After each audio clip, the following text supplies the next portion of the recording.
ॐ कृष्णाय वासुदेवाय हरये परमात्मने प्रणतक्लेशनाशाय गोविन्दाय नमो नमः। ॐ कृष्णाय वासुदेवाय हरये परमात्मने प्रणतक्लेशनाशाय गोविन्दाय नमो नमः। ॐ कृष्णाय वासुदेवाय हरये परमात्मने प्रणतक्लेशनाशाय गोविन्दाय Namo Namo. Radhe Radhe. Hello everyone, good morning সবাইকে। এনএমএ ফ্যামিলিতে ওয়েলকাম। তো শুরু করছি আমি আমার ফার্স্ট। হ্যালো এভরিওয়ান, সবাই কেমন আছো? আশা করি সবাই খুব খুব ভালো আছো। তো চলে আসলাম আমি আমার ফার্স্ট ব্লগিং নিয়ে। আজকে হচ্ছে ভীম একাদশীর পরের দিন। কালকে আমি উপবাস ছিলাম, একাদশী করেছি, পালন করেছি। আজকে তার জন্য কিছু খাওয়া দাওয়ার আয়োজন করা হয়েছে, সেইগুলোই করছি। আমার স্নান ধান সব কিছু করা হয়ে গেছে। তো চলো তোমরা সবাই দেখতে থাকো। আর আমার ভিডিওটা কেমন লাগছে তোমরা সবাই অবশ্যই কমেন্ট করে বলবে, আর সবাই একটু পাশে থাকবে। দেখো, প্রথমেই চলে আসলাম জল গরম করতে। আমি সকালবেলা উঠে গরম জল খাই, তাই জল গরম করতে চলে আসলাম। জল গরম করার পরে তারপরে আজকে হচ্ছে ভীম একাদশীর পরের দিন, তাই আমরা সবাই একটু পালনে করেছি। কালকে উপবাস করেছি, সেই জন্য আজকে তার পালন কিছু লোকের খাওয়া দাওয়ার আয়োজন করা হয়েছে, তাই একটু সেই ব্যবস্থাই করব। আর এখন আমি, আমার দিদা, আমার মা, দিদাও এখানে এসেছিলো, তাই আমরা সবাই মিলে একসঙ্গে করছি। তাই সেই গরম জলটা খেয়ে নেব। খেয়ে নেওয়ার পরে তারপরে শুরু করব দিনটা। শুরু করার আগে আমি আমার স্নান ধান করবো, তারপরে সব কিছু কাজ বাজ করবো। তো তোমরা সবাই ব্লগিংটা কেমন লাগছে আমাকে বলবে আর বলে জানাবে। আর দেখো, আমি এখানে গ্রিন টি করে নিচ্ছি। গ্রিন টি করে নিলে আমি খাই গ্রিন টি। আমি আমার জন্য গ্রিন টি করবো, দিদার জন্য লিকার চা বসাবো, আর মা খায়। আমি ফার্স্ট আজকে ভয়েস দিচ্ছি আর ব্লগিং করছি। তোমরা সবাই আমার পাশে থেকো, আমাকে জানিও ভুল ত্রুটি কিছু হলে আমাকে একটু পারলে ক্ষমা করে দিও। আর তোমরা সবাই জানিও আমার ছোট্ট একটা সংসার, সেই সংসারে আমার সমস্ত আমি সাধারণ একটা মানুষ। দৈনন্দিন সাধারণ জীবনে আমি যা যা করি তোমাদের সাথে তাই আমি তুলে ধরবো। তো সবাই তোমরা দেখতে থাকো আর দেখি জানাবে যে কেমন লাগলো ব্লগিংটা। আমি তোমাকে আমার জীবনের অনেক কথাই শেয়ার করব, তোমরা শুনবে, শুনে জানাবে যে কেমন। আমি আজকে এই ব্লগিং করছি। আমি আমার মেয়েকে নিয়ে আমি বাপের বাড়িতে থাকি। এখনও আমার মেয়ে ছোট, যেহেতু আমার শ্বশুর বাড়িতে কেউ নেই। শ্বশুর বাড়িতে আমার শাশুড়ি নেই, শ্বশুর নেই। আমার হাজব্যান্ড বেরিয়ে যায় সকালবেলায়, ওর যেহেতু ডক্টর, ও বেরিয়ে যায় আর রাত্রিবেলা ফেরে। আমার মেয়েকে দেখার মতো ওখানে কেউ নেই। আর মেয়ে ওখানে গেলেই না জানো কেন শুধু শরীর খারাপ হয়। সেই জন্য আমি আমার মেয়েকে নিয়ে আমি একাই এখানে থাকি।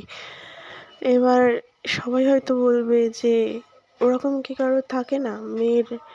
আমার মেয়ে ওখানে গেলেই শরীর খারাপ হয়। আমার মেয়েকে না ছোটোবেলার থেকে অনেক যত্ন করে, অনেক করে মানুষ করেছিলাম। কারণ ওর যেদিন 2 দিন বয়স, ও সেদিন জন্ডিস ধরা পড়েছিল।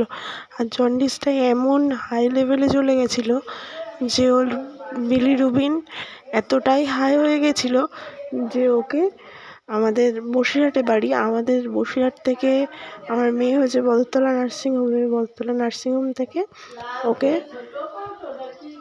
বদরতলা বলে একটা নার্সিংহোম আছে, সেখানেও হয়েছিল। হওয়ার সময় ভালোই হয়েছিল। তার পরের দিন হঠাৎ ওর বিলিরুবিন এতটাই হাই হয়ে গেছিলো, ওকে বদরতলা হসপিটালে ট্রান্সফার করেছিল। সেখানেও হয়নি। সেখান থেকে ওকে শিশু হসপিটালে নিয়ে যাওয়া হয়েছিল। সেখানে নিয়ে গিয়ে 1 দিন রেখে দিয়ে ওর ভর্তি কেউ নিচ্ছিল না, তারপর ওর ব্লাড চেঞ্জ করতে হয়েছে। ব্লাড চেঞ্জ করতে আমার মেয়েকে নিয়ে আমি ওখানে তখন আমি ওখানে 19 দিন ভর্তি ছিলাম। আমার সিজার হয়েছিল 4 দিন। 4 দিনের মাথায় আমার সিজারের সব কিছু করে আমি চলে গেছিলাম মেয়ের কাছে। মেয়ের কাছে গিয়ে তখন আমার শরীরে কোনো কষ্টই ছিল না আমার মেয়ের জন্য। সেখান থেকে আমি ডাক্তার কোনো ভরসাই দেয়নি, সেখান থেকে আমি মেয়েকে বাঁচিয়ে সুস্থ করে বাড়ি নিয়ে এসেছি। সেই জন্য আমার মেয়ের জন্যে আমি একটু কিছু হলে ওর জন্য, তারপরে আরও অনেক কিছু সমস্যা হয়েছে, সেগুলোও পার করেছি। সেই জন্য না আমি রিস্ক নিই না। ওই জন্য আমি বেশিরভাগ টাইমটা আমার বাপের বাড়িতেই থাকি, আমার মা বাবা আমাকে দেখে, তাই আমি ওখানে যাই না। আর ওখানে আছে অনেকে, কিন্তু তারা তাদের মতো। আমি যখন হসপিটালে ভর্তি ছিলাম আমার মেয়েকে নিয়ে, আমার শ্বশুরবাড়ির একটা লোকও যায়নি সেখানে দেখতে। যায়নি কেন জানি না, কিন্তু আমার বাপের বাড়ির এমন কোনো লোক নেই সেখানে যায়নি, কারণ তারা মনে করেছে আমার মেয়ে। আমার বাপের বাড়ির লোকেরা বলেছে আমার নিজের লোক, কিন্তু শ্বশুরবাড়িরা তো আমাকে হয়তো নিজের লোক ভাবতে পারেনি, তার জন্য আমাকে দেখতেও যায়নি, আমার মেয়েকেও দেখতে যায়নি। তো সে কথা বাদ দাও, অনেক কষ্টের দিন পার করে এসেছি। আমার মাত্র 20 বছর বয়সে বিয়ে হয়েছিল। আমার 21, সাড়ে 21, 22 বছরে আমার মেয়ে হয়েছে। আমি ওইটুকুনি বয়সে আমি আমার জীবনে যা যা দেখেছি, আমি যা যা মানুষের ব্যবহার পেয়েছি, আমি অনেকের জন্য অনেক কিছু করেছি, কিন্তু কেন জানি না তারা হয়তো আমাকে আপন করতে পারেনি, বা আমিও হয়তো আমার দিক থেকে কোনো খামতি ছিল। আমার কেউ ছিল না, না টাকা পয়সা দিয়ে, না মানুষের সাহায্য করে। আমার এমন কোনো মানুষ নেই আমার বাপের বাড়ি, তারা আমার জন্য ওখানে গিয়ে তারা রাস্তায় ছিল। আমার মা বাবা, আমার হাজব্যান্ডও ছিল। আমার মা বাবা ওখানে গিয়ে তারা সমস্ত কাজকর্ম সব কিছু ফেলে দিয়ে চলে গেছিলো। আরও আমার এই দুঃখের কথা তোমাদের সবসময় বলছি, প্রথম ব্লগিংয়েই দুঃখের কথা বলছি, হয়তো তোমাদের অনেকের ভালো লাগবে না, কিন্তু তাও যদি তোমরা শুনতে চাও সেসব দিনের কথা, তাহলে আমাকে কমেন্ট করবে, আমি তোমাদের বলবো। দেখো, তারপরে চলে আসলাম মুগ ডাল ভাজতে। মুগ ডাল ভেজে নিয়ে আমি কী করি, মুগ ডালটাকে ধুয়ে নিই, ভাজার পরেই ধুয়ে নিয়ে তারপরে ডালটা করি। আমি আজকে আমাদের ওই সবাই ভাত রান্না করছে, ভীম একাদশীর পরের দিন সবাই ভাত, ডাল, তারপরে পালং শাক, আরও তরকারি, চাটনি, কুলের চাটনি, পাঁপড়, এগুলো সবাই রান্না করে। সেই জন্য আমরা অত কিছু হ্যাপা না করে খিচুড়ি আর তারপরে হচ্ছে বাঁধাকপির তরকারি করেছিলাম, বেগুন ভাজা করেছিলাম, আর পালং শাক, তেওড়ি শাক যেতে দিতেই হয় সেইগুলো করেছিলাম, আর চাটনি। তারপরে দেখো খেয়ে নিচ্ছি একটু গ্রিন টি আমি এখন প্রত্যেক দিনই খাই, সকালবেলা আর সন্ধ্যাবেলা। প্রথমে 1 গ্লাস গরম জল, তারপরে গ্রিন টি। আমার মেয়েটা হওয়ার পরে আমার এতটাই, আগে আমি রোগা ছিলাম, মেয়ে হওয়ার পরে খাওয়া দাওয়া তখন কোনো কন্ট্রোল ছিল না, মেয়ের জন্য সব খেতাম। সুতরাং যেহেতু মেয়ে ব্রেস্ট ফিডিং করতো, সেহেতু ওয়েটটা অনেকটাই বেড়ে গেছে আমার। এতটাই ওয়েট বেড়ে গেছে, তার জন্য ওয়েট কমানোর জন্য এই গ্রিন টি খাই আমি, সকালবেলা গরম জল, তারপর আরও অনেক কিছু খাই। সেটা খেয়ে একটু কমেছে। আগের যদি ফটো তোমরা, আগে তো আমি ভিডিও করতাম না, আগে যদি আমি ব্লগিং করতাম তাহলে তোমরা দেখতে পারতে। ওই জন্য এখন একটু কমাচ্ছি। সামনে আমার দাদার বিয়ে আছে মার্চ মাসে, সো তোমরা তখন ধামাকাদার ব্লগ দেখতে পাবে। আমাদের বাড়িতে সবাই আসবে, আর তখন তোমরা সবাই দেখতে পাবে। তাই চা খেয়ে একটু বসে আছি, বসে থেকে এবার দেখো ব্ল্যাঙ্কেটগুলো পরপর সব কাজগুলো করে নেবো। এবার ব্ল্যাঙ্কেটগুলো নিয়ে যাচ্ছি সিঁড়ির উপরে। আমাদের একটা রান্নাঘরের একটা ছাদ আছে, সেখানে কোনো সিঁড়ি নেই। দেখবে আমি কেমনভাবে উঠি আর কেমনভাবে নামি। এই যে আমাদের সিঁড়ির উপর দিয়ে আমি উঠে যাচ্ছি, উঠে গেলাম, এই যে ছাদ, আমাদের রান্নাঘরের ছাদ। আর পিছনে দেখো যে ব্ল্যাঙ্কেটগুলো সব মেলে দিয়েছি, ওই পাশে আমার বম্মাদের ঘর হচ্ছে। বম্মা মিন্স আমার বড় জেঠু তো এখন নেই আমাদের, আমার দাদা আছে, দাদারই সামনে বিয়ে, সেই জন্য ঘর রেডি করছে। আর তাই সেই কাজের চারি দেখো, আমাদের বাড়ি কাঞ্চন ফুল, সবার কাঞ্চন ফুল সাদা দেখেছি, আর আমাদের বাড়ি জানো পিঙ্কি পিঙ্কি একটা কাঞ্চন ফুল আছে। সেইগুলো এবার দেখবে আমি কেমনভাবে নামি, তোমরা দেখো। দেখে এই যে সিঁড়ির উপরে একটা পা দেবো, এখনো সিঁড়িটা করা হয়নি, তাই দেখো একটা ওই দোতলার ছাদের উপরে ওঠা সিঁড়ির উপর পা দিয়ে একটা চেয়ার আছে, সেই চেয়ারে করে তারপরে নামতে হয়, যে এই ওপর থেকে তারপরে নেমে তারপরে চলে আসলাম। আমি সকালবেলা একটা জুস খাই, জুসটা খেলে সত্যি শরীরটা খুব ভালো থাকে আর ওয়েট লসও করা যায়। তো তারপর চলে আসলাম বিছনাগুলো গোছাতে। বিছনাগুলো গোছানোর পরে তার মধ্যে আমার মেয়েকে ঘুম থেকে তুললাম, তুলে ফ্রেশ করালাম, ফ্রেশ করিয়ে ড্রেসটা চেঞ্জ করালাম, করানোর পরে তারপরে ওকে, ও সকালবেলা একটু দুধ বিস্কুট এইসবই খায়, ড্রাই ফ্রুটস এইসব খায়। ওকে আমি এখনও পর্যন্ত ভাত দিই না সকালবেলা, খুব দু একদিন ও যখন বায়না করে যে মাম্মা আমাকে একটু ভাত দাও না, ও ভাত খেতে পছন্দ করে, ও রুটি লুচি এত পছন্দ না, ও ভাতটা খেতে পছন্দ করে। ও যখন ছোটোবেলার থেকেই তখন ওই যে ওটস, তারপরে এগুলো স্যারেলাক্সও খুব একটা ভালো খেত না, তাই ওকে আমি দুধটা দিই, ও দুধটা খেয়ে নেয়, চিনি ছাড়াই দিই। চিনি খাওয়া যেহেতু ভালো না, সেহেতু চিনি ছাড়াই সব কিছু ওকে দিই। তারপরে সারাদিন সংসারের সব কাজ করতে, মেয়েকে সব কিছু করতে আমার এতেই টাইম চলে যায়। আমি পারি না যে করবো, তাও ছোটো তোমাদের কাছে ভিডিও করে শেয়ার করলাম। তো তোমরা জানাবে যে কেমন হলো আমার ব্লগটা। আর এখন বিছনা গোছাবো, বিছনা গোছানোর পরে আরও অনেক কাজ আছে। আমার মেয়ে যা দুষ্টু, আর তারপরে ও যা বক বক করে, ওর কথা একদিন তোমাদের শোনাবো, তোমরা শুনে জানাবে যে ও কেমন, ওরা তোমরাও শুনবে যে ও এমন কেমন পাকা পাকা কথা বলতে পারে। আমি ভোর 4:30টার সময় উঠি, ওঠার পরের থেকে সকালবেলা উঠে তারপরে আমি এই দেখো আমার দিদা এসে এটা আমার দিদা এসে কথা বলছে কিছু, কথা বলে তারপরে দিদা ওখান থেকে, আমার দিদা সব কিছু পারে। তারপরে দেখবে আমি একটা উনুনও বানাচ্ছি, আমার দিদা দেখিয়ে দিচ্ছে, তাই আমি বানাচ্ছি, ফার্স্ট টাইম বানাচ্ছিলাম। আর তারপরে সকালবেলা গেছিলাম আবার বড়ি দিতে। আগের দিন বড়ি আমরা বাড়িতেই দিই, আমরা কেনা বড়ি খাই না, সেহেতু বাড়িতে দিই। আমার মা সব কিছু করে, বাবা করে দেয়, আমরা সবাই মিলে বড়ি টড়ি দিই, দিয়ে আমাদের এখানে এগুলো খুব হয়। তোমাদের ওখানে কাদের ওখানে বড়ি টড়ি দেওয়া হয় সেগুলো একটু কমেন্ট করবে, কমেন্ট করে আমাকে জানাবে। আর আমরা কেমন বড়ি দিয়েছি তোমাদেরকেও দেখাবো, তোমাদের সাথেও শেয়ার করবো।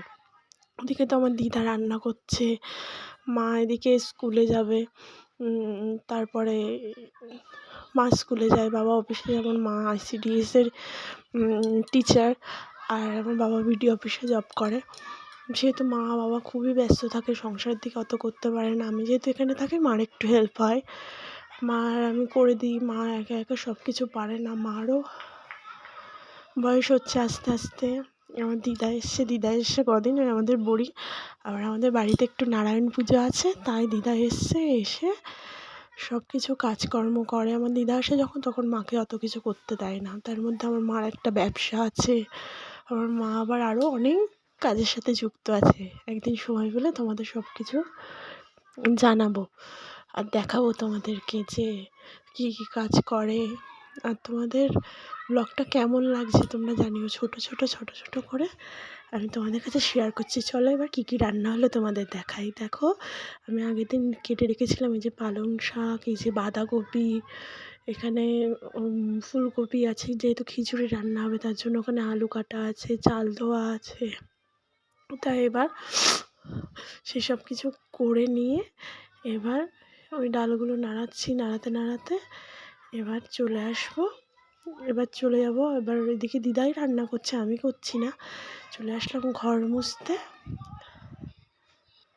মুছে নিচ্ছি, আর ভিডিওটা স্পিড করে দিলাম তোমাদের যাতে দেখতে। দেখো আমাদের সামনের বারান্দা, তারপরে এই যে হচ্ছে একটা বেডরুম, তারপরে আরও আছে, ওই পাশে আছে, এই পাশে একটা বারান্দা আছে, যে ঘরের থেকে বেরোচ্ছি, বেরিয়ে এই পাশে একটা বারান্দা, এই দেখো আমার মার ব্যবসা, ওটা হচ্ছে মার দোকান যেখানে সমস্ত রকম জামা কাপড় সব কিছু পাওয়া যায়। এই পাশে আর একটা ঘর, তারপরে ওখান থেকে চলে এসে এবার ঘরটা অন্ধকার, তাই লাইট জ্বালিয়ে তোমাদের একটু দেখালাম। এই যে ঘর বিছনা টিছনা সব গুছিয়ে নিয়ে, এটা তোমাদের সাথে শেয়ার করিনি। তারপরে চলে আসলাম আমি, এটা আমাদের সেই তোমাদের ভালো করে দেখাচ্ছি। এই যে আমাদের মাল এখানে সবাই টুকটাক বাড়িতেই ব্যবসা করে। মা বাইরে যায় না, আমাদের দোকান ছিল, কিন্তু মার এত কাজের চাপে মা পারে না। তাই এই যে আমাদের রান্নাঘর, এটা নতুন করে করা হয়েছে, যা সিঁড়ি নেই, যেখানে উঠলাম এই সেই ঘরটা, এটা রান্নাঘর, ওটা ড্রয়িং রুম, আর ওই পাশে আছে আমাদের কাঠের রান্নাঘর। তো এই সব কিছু মুছে টুছে নিয়ে এবার যাবো স্নান করতে। স্নান করার আগে দেখো আমার মেয়ে কি দুষ্টুমি করছে, সব তোর মাথায় দিচ্ছে, সব মাথায়। মানে এগুলো কি বড়ি বড়ি? কে দিয়েছে? দিদিন আর তুমি আর আমি আর দাদান। দাদান তো ছাদেই ছিল। এই তিনটে আমি এর মধ্যে এমন ভাবে দিয়ে দেবো। মানে এগুলো কে ফানিয়েছে? দাদা এমন এমন এমন করে করে ফানিয়েছে। আর কে বড়ি দিয়েছে? তুমি হাত দিও না, হাত দিও না, হাত দিও না। তুমি মা আমি। তাই এই বড়িগুলো খুব সুন্দর হয়েছে, দেখো এই দেখো কি সুন্দর বড়ি, একদম টোপা টোপা বড়ি। ওয়াও ওয়াও, এই দেখো এরকম বড়ি তো চাই। এই দেখো সুন্দর আছে। এই জায়গাও তো রোদ লাগে দেখবি। সরো ওরে ভগবান, সরো না। এবার দেখো স্নান করে চলে আসলাম, তোমাদের দেখাচ্ছি যে আমাদের বাড়িতে কি কি ফুল গাছ লাগিয়েছি। দেখো এগুলো হচ্ছে সব গাঁদা ফুল গাছ। এটা এক রকমের ফুল, কি ফুল এটা নাম জানি না, তোমরা জানলে একটু কমেন্ট করে জানাবে। ফুলগুলো খুব সুন্দর দেখতে। দেখো তোমরা যদি নামটা জানো একটু জানাবে, আমি তো জানি না নামগুলো। এবার এটা হচ্ছে দোপাটি ফুল, পিঙ্ক কালারের, আরও অনেক দোপাটি ফুল গাছ ছিল, কিন্তু সেগুলো নষ্ট হয়ে গেছে। এবার এই পাশে হচ্ছে এগুলো হচ্ছে হাইব্রিড গাঁদা ফুল। দেখো একটা ফুল দেখো কত বড়, যেগুলো ফুলটা এমন একটা জিনিস না, যেগুলো দেখলেই মনটা ভালো হয়ে যায়। সকালবেলা উঠে যখন এখানে আসি তখন মনটা এমনিতেই ভালো হয়ে যায়। যে সেই তোমাদের বলছিলাম না যে পিঙ্ক কালারের একটা আমাদের বাড়ি আছে কাঞ্চন ফুল, দেখো সেই ফুল তোমাদেরকে আমি পেড়েও দেখাবো। আমি স্নান করে আসলাম, এবার ফুলগুলো পারবো, পাড়ার পরে তোমাদের দেখাবো। আর তোমরাও কে কে কী ফুল গাছ লাগিয়েছো সেটা জানাবে। আর এই ফুলটার কী নাম তোমরা যদি কেউ জানো তাহলে তোমরা কমেন্ট করে আমাকে জানাবে। দেখো তারপরে একটা ফুলের আমি একটা ছোট্ট একটা ভিডিও করেছিলাম, যার ভেতর থেকে এই যে ফুলগুলো সত্যি খুব সুন্দর, খুব সুন্দর। যেগুলো আমি সরস্বতী পুজোর দিন তুলে একটা মাথায়ও দিয়েছিলাম। আমার ফুল মাথায় দিতে খুব ভালো লাগে। আর সেগুলো রিয়েল ফুল, ওই যে প্লাস্টিকের যে ফলস যে ফুলগুলো হয় না, ওগুলো খুব একটা ভালো লাগে না আমার। তাই আমি এই রিয়েল ফুল, আগের বছর সরস্বতী পুজোয় আমাদের বাড়ি একটা গোলাপ ফুল হয়েছিল খুব সুন্দর, সেই গোলাপ ফুলগুলো মাথায় দিয়েছিলাম। তারপরে চলে আসলাম তুলসী তলায় জল দিতে। তার আগে সূর্যদেবকে জল দিচ্ছি, প্রণাম করছি, আর সূর্যদেবের মন্ত্র আমরা বলছি। বলার পরে চলে আসলাম তুলসী গাছে জল দিতে। তুলসী গাছেরও মন্ত্র আছে, সেগুলো যদি তোমরা যদি কেউ না জানো তোমরা কমেন্ট করবে, আমি কোনো একটা ভিডিওতে জানিয়ে দেবো। এটা আমি আজকে ফার্স্ট ব্লগিং শুরু করলাম, তাই তোমাদের দেখাচ্ছি। আমার স্নান করে উঠে না তুলসী তলায় জল দিতে খুব ভালো লাগে।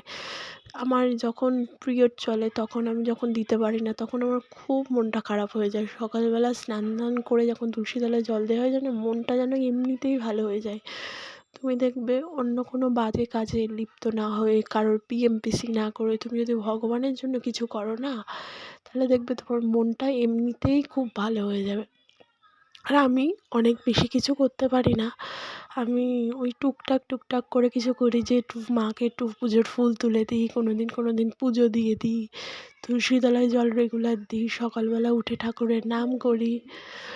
এবার তারপরে সূর্যদেবকে আরেকবার প্রণাম করে আমি সেখান থেকে এবার সেখান থেকে চলে আসবো, চলে এসে ফুল তুলবো। আজকে কী কী ফুল তুলে তোমাদের দেখাবো যে কী কী ফুল তুলছি আমি। তোমরাও দেখবে আর দেখে জানাবে যে ফুলগুলো তোমাদের বাড়িতে কী কী ফুল আছে।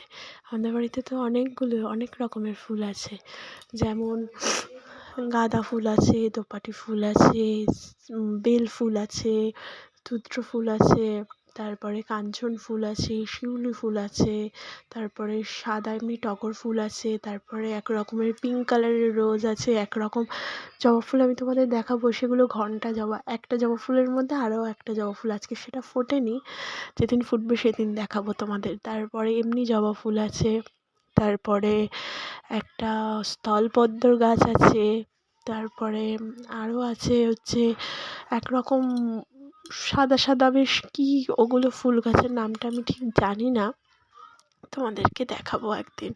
ফুলগুলো শীতকালে খুব হয়েছে, এখন আস্তে আস্তে শীত কমে যাচ্ছে তো গাছগুলো কেমন একটা হয়ে গেছে, তাই গাছগুলো আমি কেটে দিয়েছি।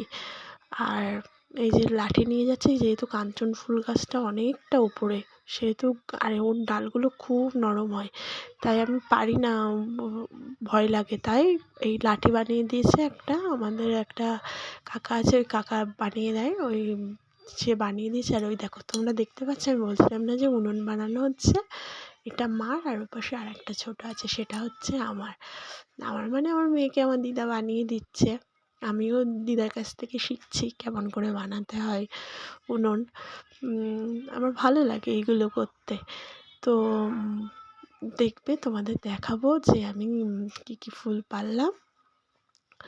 আর ঠাকুরকে পুজো দেবে দিদা, তাই দিদা বলছিল ওই ওপরে আর একটা ফুল আছে, তাই আমি ওগুলো সব একসঙ্গে পেরে পেরে নিচ্ছিলাম। নেওয়ার পরে শিউলি ফুল তো এখন হয় না, তাই এখন আস্তে আস্তে শীত কমে যাচ্ছে, ফুল যেগুলো আগে হতো সেগুলো বন্ধ হয়ে যাবে, এবার আবার গরমের নতুন ফুল হবে। গরমেও তো অনেক ফুল হয়, গরমের সময় তো সব রকম ফুল সব কিছু হয়, শীতকালে তো স্পেসিফিক কিছু কিছু ফুল হয়, তাই সেইগুলো নিয়ে ফুল কিনতে হয়। গাঁদা ফুল এবার যেহেতু বাড়িতে লাগানো হয়েছে, তাই ওর থেকে টুকটাক নিচ্ছে, আর তারপরে আমরা ফুলও কিনি। ঠাকুরকে ফুল না দিয়ে পুজো দিলে না সিংহাসনটা কেমন ফাঁকা ফাঁকা লাগে, যে ফুল দিলে বেশ সিংহাসনটা কী সুন্দর ভরা লাগে, আর ঠাকুরগুলো মনে হয় সব জ্বল করছে, হাসছে। ওনারাও বোঝে, ওনাদের তুমি মন থেকে কিছু করবে, শুধু ভক্তি দিলেই ভগবান সন্তুষ্ট হয়। ভগবান কি ওই প্রসাদ সব কিছু খায় নাকি? খায় না, কিন্তু উনি দেখেন যে আমরা কী কী করছি ওনার জন্য। এই দেখো, এইগুলো হচ্ছে পিঙ্ক কালারের কাঞ্চন, ওই যে দুটো গাঁদা ফুল তুললাম, ওই ফুল তুললাম পিঙ্ক কালারের, তারপরে দোপাটি ফুল তুললাম, আর এটা হচ্ছে ধুত্রা ফুল। আজকে এইগুলো দিয়ে, এই সব কিছু দিয়ে ভগবানকে পুজো দেবো। আর তোমরা জানাবে। Bye bye.